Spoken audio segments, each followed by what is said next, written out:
Well, good morning, everybody, and thanks for joining us. Happy to see you guys on this Friday, the 10th of March, and welcome to the Localization Fireside chat this morning.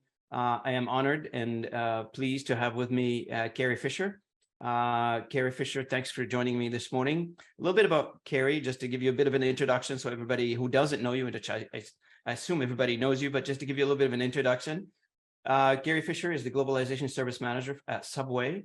Subway is headquartered in Milford, Connecticut. She's responsible for all globalization-related strategies for the company. She has over 28 years of experience in the localization industry. She has held various positions related to the localization industry in, for example, bodybuilding.com, Hyperion, which is Oracle, and Transparent Language.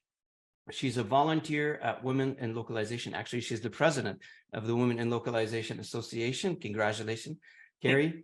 And the co-chair for the Women in Leadership ERG, and a mentor. Her passion includes helping others and continually learning in order to grow personally and professionally.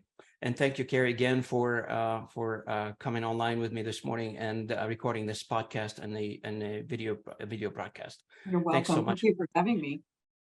And just to start the conversation, I guess, Carrie, how did you get into the localization business? What drove you to, what passion stirred inside of you to be in the localization industry? What got you here? You must have a story. Like a lot of people, back in the day, when localization was not a term that people even knew or understood what it meant.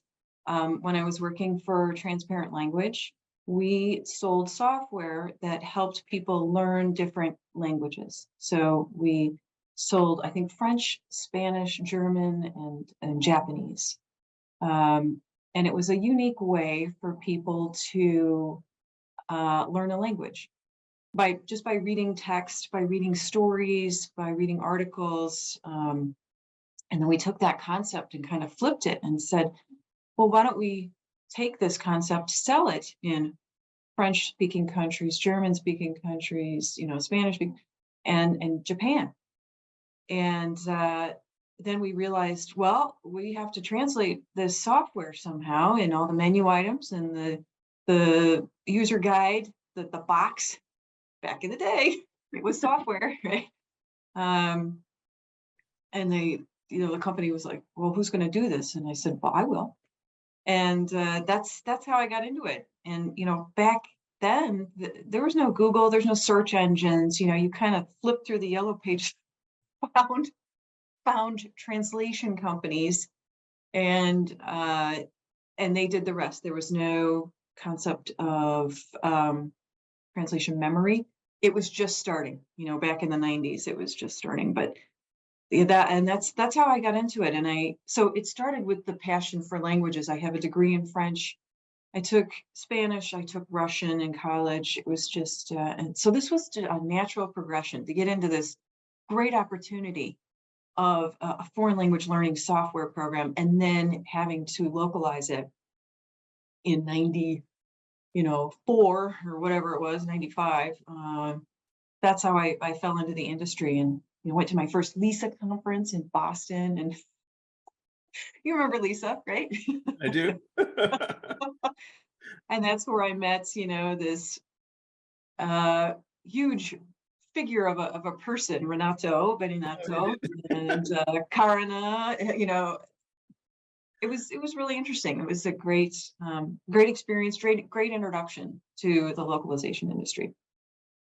Funny you mentioned the names that we commonly know and we commonly come across, and and some people in our industry, they have so much passion that resonates with you. I know you and I talked only probably once or twice, but every conversation we've had, it resonated with me because there's so much passion in our hearts for the industry and for the people that we want to help, and this is what localization services is about, is to help others understand and communicate.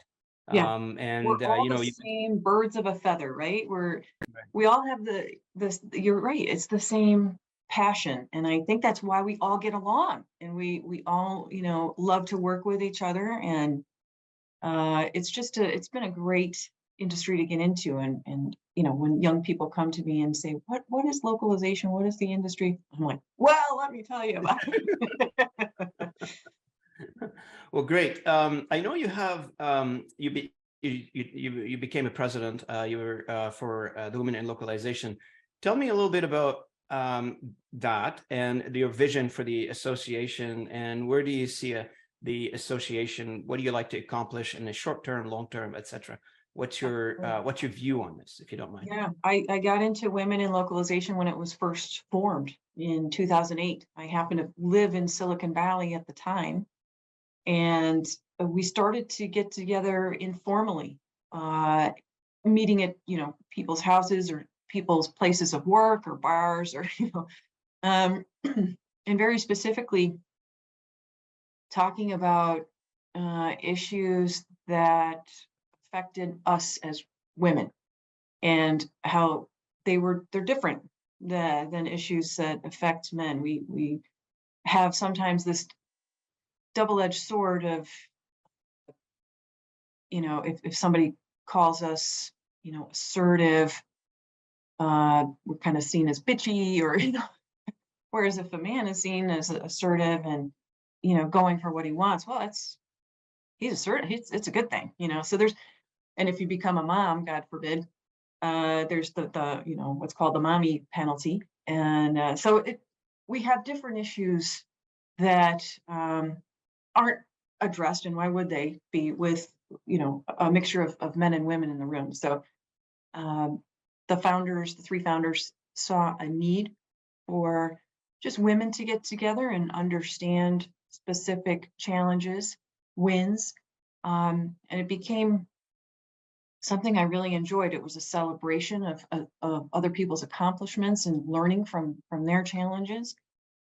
And then I became a board member, the first board member in 2011, I think. But then I moved to Idaho for a job, and there was no concept of chapters. It was Northern California Women in Localization. And then when I got back into it a few years ago, we had 9 programs. There was like 26 chapters throughout the world. I was like, what? I had not kept up with it. And someone brought me back in, Kristen Gutierrez, and said, hey, would you want to get back into Women in Loc and, work in my program? I'm like, program? What are you talking about? So it was so great to see how far it had come. We're such a virtual global organization now. And I kind of had different positions. So I started as a liaison, liaising between a couple of different programs. And then they asked me to be the Americas Geo manager. So I wouldn't manage the Americas chapters. I would just help them if they needed help, and coach them and guide them. And then the program director of Global Community, which was newly formed a couple years ago. Then the board member, the board sponsor of Global Community, and then I was asked to be the president for 2023. So, wow. I know. Exciting. So what a journey. So congratulations. It's Thank you. an achievement. And you can see the trajectory when you have passion into something. I was doing a podcast yesterday, and somebody was asking me, like, what is your advice for success? I said, you got to have passion about what you're doing. I mean, if you don't have passion, then it's how do you determine passion? So that's the second question, the follow-up question. So how do you determine passion? So ask yourself the question, can you do it for free? Oh, but everybody needs to make money. I say, well, that's okay. Everybody needs to make money. But just when you're thinking by yourself, driving or getting a coffee together, just ask yourself a question. The job that you're in, would you do it for free? And if the answer is yes, that means you're in the right job. Of course, you're going to get paid. People are going to pay you salaries. That's not going to go anywhere. But you got to do some soul searching to become successful. And you've demonstrated that. You're a big evidence of this. The second question I have it took me a while to understand what my passion was. And it's when I started volunteering again that I realized, oh my God, I love this. I love mentoring. I love giving back and volunteering. And it took me, I'm 54. It took me into my 50s to understand why we were kind of put here, right? That's right. I think we're here to be of service, and Right. it takes maturity and age, I think, to finally Mhm. figure that out. But I'm Yeah. trying to instill it in the younger generation And, too. and you know what? We're on the same wavelength. And one of the things I did not mention earlier in this conversation is the purpose of this channel is to give back. Because it's not sponsored by anybody. It's me doing it, on the in addition to all the other responsibilities that I have. And I feel like this industry has been so good to me over the years. Yes. And I would like to, hopefully, these conversations that we're having today somebody will benefit from them down the road. And this is why the whole purpose is about this one. And you notice that, the young generation that's coming into the industry, the technology they're using, the process they're using, it's a little different than what you and I have seen over the years and how the industry has progressed. And they need something, I believe.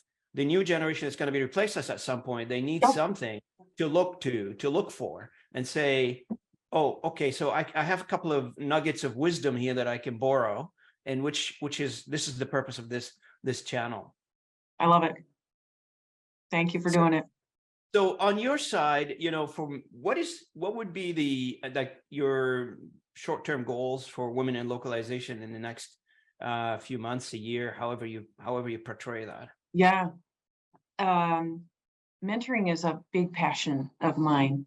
And one of the uh, committees, teams under Global Community is mentorship. And so we are launching at the end of this month or first week of April, a mentoring software program for all of our members.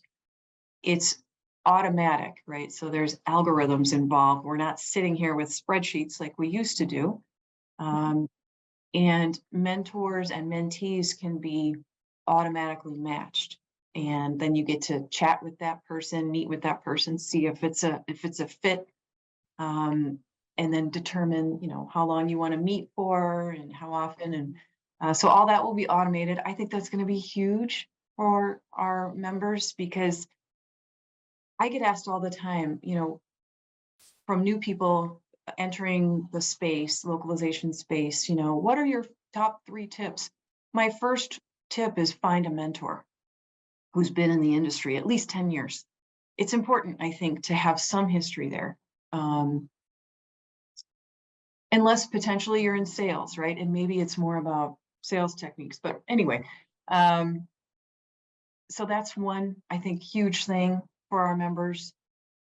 This year, we're going to focus on other nonprofits, have a little philanthropy effort and give back to other communities that are struggling, especially those in need, young girls, young women who don't have access to basic hygienic, products, let's say. Mhm. And, giving them the ability to continue to go to school and learn, no matter what time of the month that is. It's really important. And right now there's so many young women struggling with that basic need, and I think we take that for granted in this country and first world countries. So there's going to be that. We're doing a lot of internal things. We have an amazing board. And, Olga Beregovaya, who is the VP and the board sponsor of technology, incredibly innovative. And all the things that we've wanted to do for the last few years are now coming to fruition, whether it's internal training. We have an intranet. Oh my gosh, we don't have to Good. email somebody to onboard them. It's now just a function within the intranet. You click this, you click that, you fill something out, and the NDA is signed. It's amazing. So those are just a few things that are coming up, and of course we'll always have the events, the virtual events from Global Community, and we're focusing on different parts of the country. So our next event is going to be about India. We're going to have an event around the Arabic speaking countries and even Africa, because that's that's in the next billion users. Is that what they're calling it? It's so for us, it's about empowering the women in those locations, and as well as learning about the industry itself in those particular locations. Of course. So in summary, you like to support, and it's very admirable, by the way, great goal to reach out to the unfortunate and the people who do not have what you said, we take for granted sometimes here in the Western world, and to support the women in those locations. You see some things, your heart bleeds for it, and you can't sit idle. And I'm very appreciative of the fact that Women in Localization, championed by you, Carrie, to take that, that big task, that big goal on, and if nothing else, to bring awareness, to support, to help to the issues that they're facing, women are facing in those countries or in those regions. Some of them, for a variety of reasons, lack of education, policies, systems, whatever they are. We all, at the end of the day, human, deserve to be treated as equal as a human, regardless of where you live. Yeah, and regardless of gender. And I think you're right. Education is the key to 100%. Yeah. 100%. So thank you for this. Moving on to another topic, which you and I have touched on before, and it's sort of like I mentioned earlier, some of the conversation we had, you have tons of conversation during the day and during the month and the year, but some of them, they stick with you, right? So one of them that stuck with me quite a bit when you and I initially talked, and that was my first introduction conversation with you, is the unconscious bias. And you sounded very passionate about this topic. For those the audience with us this morning, they don't know what unconscious bias is. I did some Google search and I found the exact definition of what that is. So I'll read it quickly. Okay. So people who are not familiar with it, they at least get the brain in the right frame of mind on this one.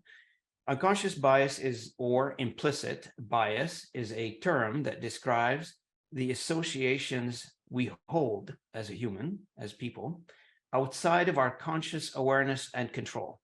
Yeah. Unconscious bias affects everyone, and conscious bias is triggered by our brain automatically making quick judgments and assessments on things or items that we probably haven't had a chance to even examine or understand clearly. So based on this definition and based on your deep understanding of the topic, you're very involved in this. Tell me a little bit more of your views on unconscious bias, and how do we resolve something like this? I know education targets everything, but in your mind, is there an actionable items that people can do, our listeners can do? Yeah. Maybe a book they can read, maybe a blog, maybe something that they can practice in their daily life to reduce the chances that we unconsciously practicing biases against somebody. Isn't it horrible that we all have this? This was an eye-opener for me as well.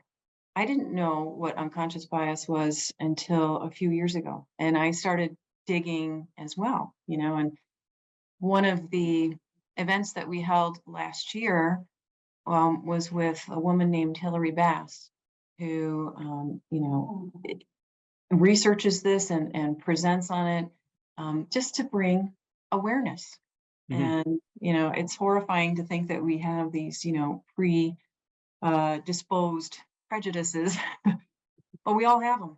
And there's actually a test you can take provided by Harvard.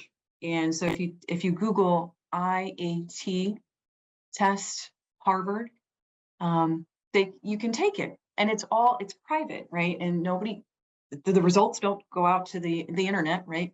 But you can see kind of where you are on the spectrum of unconscious bias. And really, I think how to get over it is to be aware of it, to educate yourself on it, and then as you make decisions, maybe it's about hiring, or maybe it's about a proposal that somebody has proposed. As you make your decision, ask yourself, do I have a bias here? You need to check yourself and not, it's really easy, I think, to go with something called confirmation bias. And you dig up evidence that support the bias that you already have. It's hard not to. Ask people to call you out on it, and if they see it. And I think there's comfort in knowing that everybody has this, whether it be about, female, male, people of color, whatever it is, we've all got something that is potentially, holding us back from being more inclusive or, equity equal type of thing. So some other things, something that Subway did, which I absolutely love, is we created employee resource groups, so ERGs. And I don't know how many we have. We have a lot. And I just happen to be this year the co-chair of the Women in Leadership ERG. And we're the largest group. We're the largest ERG within Subway. And we get together every other week. We talk about, the challenges that we face. We get speakers in as well. But just recognizing that there are different groups that people identify with within your own company, and breaking down the barriers that others have. So we have a Latinx, we have LGBTQA, we've got, people of color, we've got young professionals, and more groups are formed all the time. And I think just talking about these types of things and the challenges that we face help break down our own unconscious biases that we've got, and attending other people's events. India puts together an amazing event every year, and I look forward to it every year. It's talking about the stereotypes that they deal with all the time. Those are the things that I can think of to help people with their own unconscious bias. Just knowing that we have them is really important, and acknowledging them. And it's okay. Just work on getting it better. And one would wonder, like, how, if I know people, like various people go various things through life, and they, along the way, they gather in their subconscious a variety of experiences and a variety of memories, etc., which they form the basis of judgment down the road, right? So they can, that's how they judge. Yes. So in one thing, it's almost like you need an eraser to erase all these negativities that you've carried along, and maybe not negativity, maybe positive things, I don't know, but maybe things that they're implicating how you behave now, maybe implicating how you make decisions today in a neutral way, not necessarily because somebody has a certain skin tone, you automatically categorize them in a certain way. That makes no sense at all. But that's what we do. We categorize people. We can't help it. We all do it. That's right. So it does bring the point of almost reformatting, and being a tech guy, reformatting the hard drive of somebody's head now or brain, to make sure that, what you've learned when you were young, put that aside. And now you gotta you gotta approach life and approach decisions, specifically in business. You cannot afford in business to be viewed as one-sided on any subject, on any topic. So it is one of those, especially in the localization business, where we serve a variety of demographics, languages, countries. It just makes no sense. I know. I read a statistic that due to the unconscious female gender bias, we're losing out globally on $28 trillion because women are not promoted to certain levels in companies, and they have so much to offer and are better at some things. Oh, I know, 100%. I agree with you. I mean, if we were to capitalize on the human talent, female, male equally, Minorities. I mean, yeah, we would yes, solve a whole bunch of problems in we society. really would. Yeah. know, No, thanks for highlighting this topic. I really appreciate it. Now, moving on to a next topic, which is you've been in the localization business for a while. You've seen the localization business from the beginning of manual everything to yes. now we're talking about more automation, more hybrid environment, and sometimes pure tech environment. Yeah. Question number one is, what's your view on our progression as an industry, and where do you see technology down the road from an evolution perspective, and what role does the human play in all this?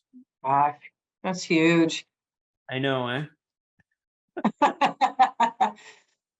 Sorry, I should break the question into several pieces, but you target good. from anywhere you want. Okay. So you're right. From 28 years ago when everything was manual and, my email address was a bunch of numbers at CompuServe.com or whatever the heck it was. That was my email address. Oh, I remember those guys. And then came AOL and, everybody else. But, and so, from looking up translation companies in the yellow pages, in a phone book, to the internet, today it's just a Google search away to find, 150 companies that do what you're looking, for someone to do. I only see that as continuing. And as we get better at figuring out how to manage the technology and what it can be used for,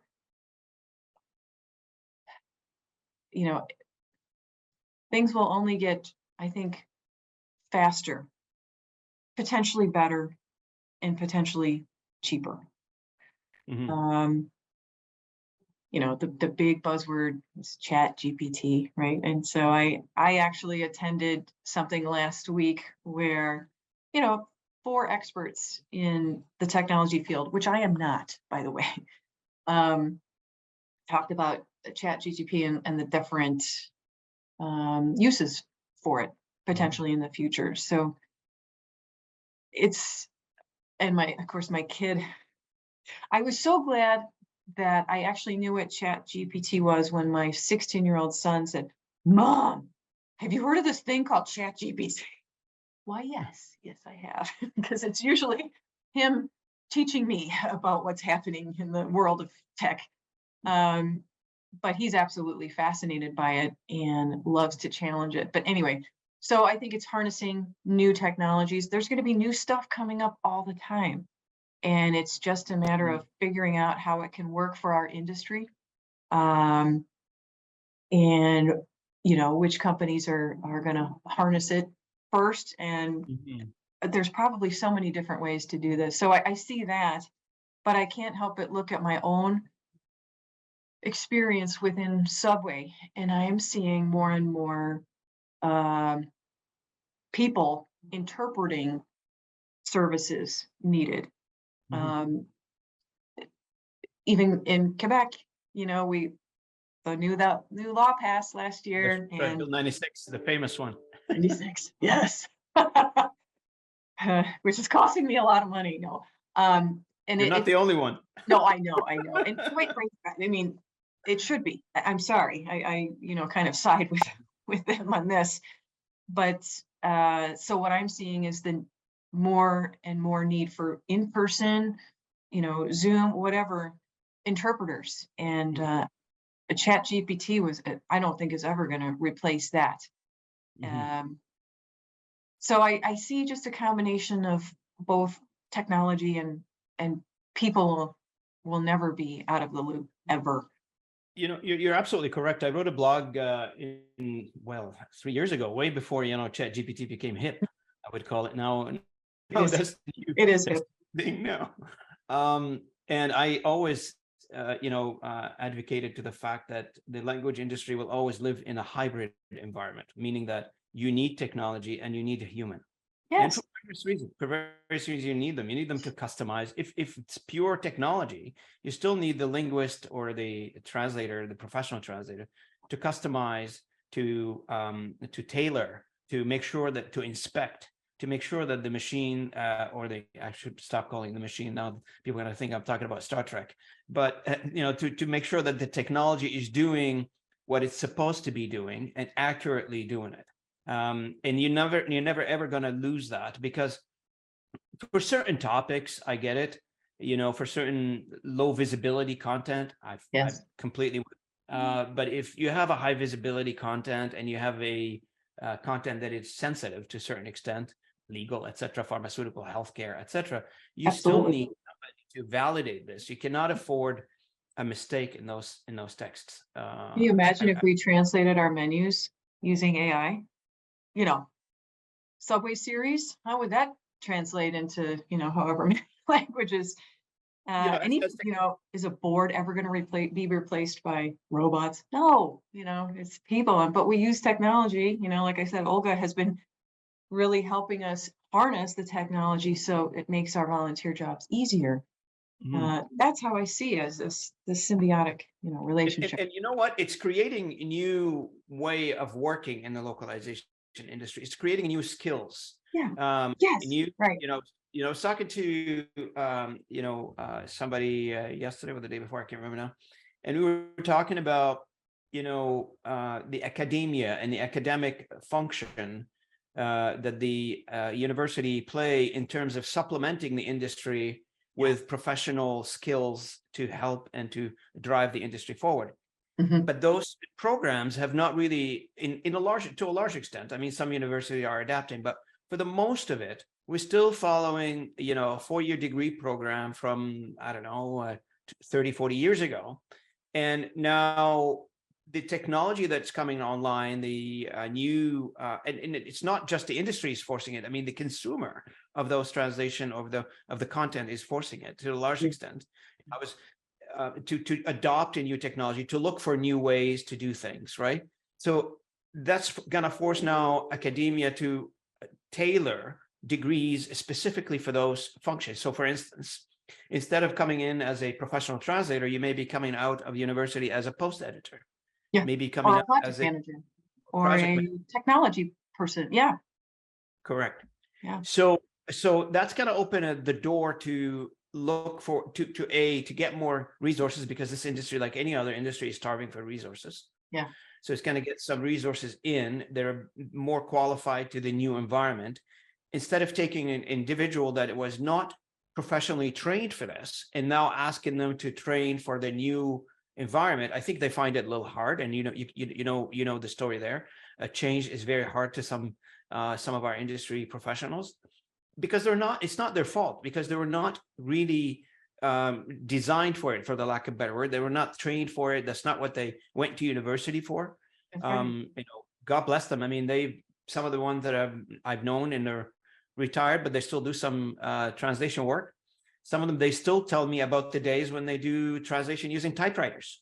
So, take that environment and put them into Chat GPT. That's going to be a big change. Yeah, that is a big change. And it's, even with these tracks, and I'll cite MISS, right? The Middlebury Institute of International Studies in Monterey, California.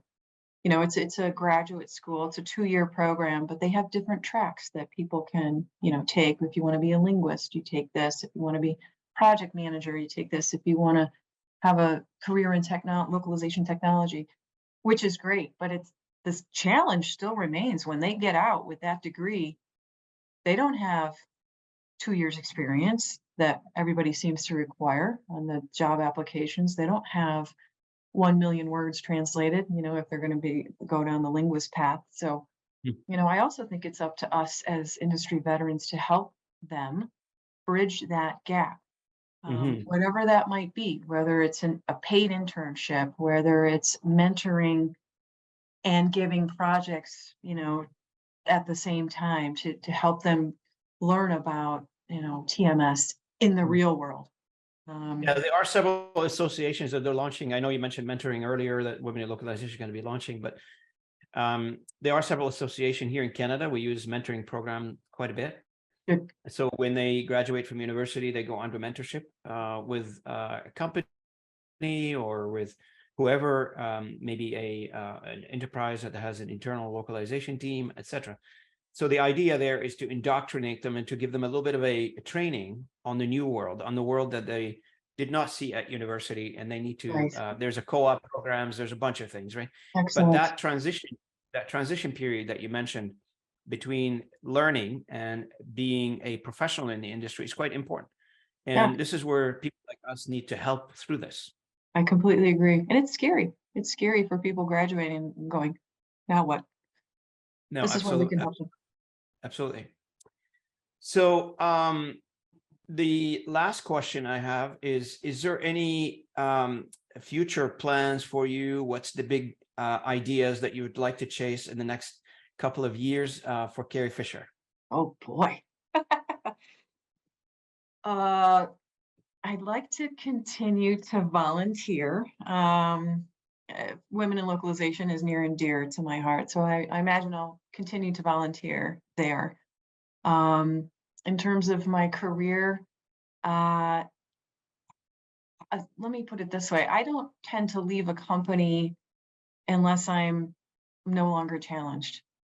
And let me tell you, at Subway, the challenges never end. So I see myself there for quite a long time. I love it because it's constantly changing, to be honest, and there's a new challenge to overcome. To be honest, I have some old challenges that I still need to figure out. But so maybe in the short term, I'll stay at Subway. I still love it, although, we are for sale. I don't know if you knew that. Yeah, the owners decided to sell the company. I think we're valued at $10 billion. So if you have that in your wallet, you might be able to buy us. I really, because I like helping different people, I can see myself someday maybe freelancing, going, I do have my own consulting company, which is dormant right now. As you can imagine, I have enough to do, but sure. The ability to help different companies with their globalization needs is attractive to me. So maybe down the road, that's what I'll do. Well, I'm sure whatever you decide to do, you'll be a great success as you are right now, Carrie. And I want to thank you for taking part of this conversation this morning. And I know it's early in Idaho, so thank you again. I hope you come back, and we'll have another conversation in a few months and get updated on what would I call the status of the industry. I always love to share your views with our audience. That'd be great. And if you could take the CSA research survey that just launched, we partnered with CSA, and it's gender, family, and all that stuff. The last time it was out there was 2017. So it's always good to get new, data for our industry and figure out where we are. So for our audience, total localization. Yeah, I know. I love that. I love that plug there for CSA research survey. So for those audience who are listening to us from the localization industry this morning, please take the CSA survey, okay? And if you haven't done so already.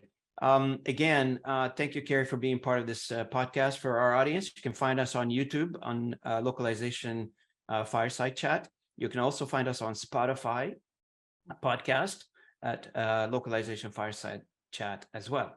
Thank you, Carrie. Thanks for our listeners, and thank you for joining me this morning. Appreciate it. Thank you for having me. Appreciate it. Thank you.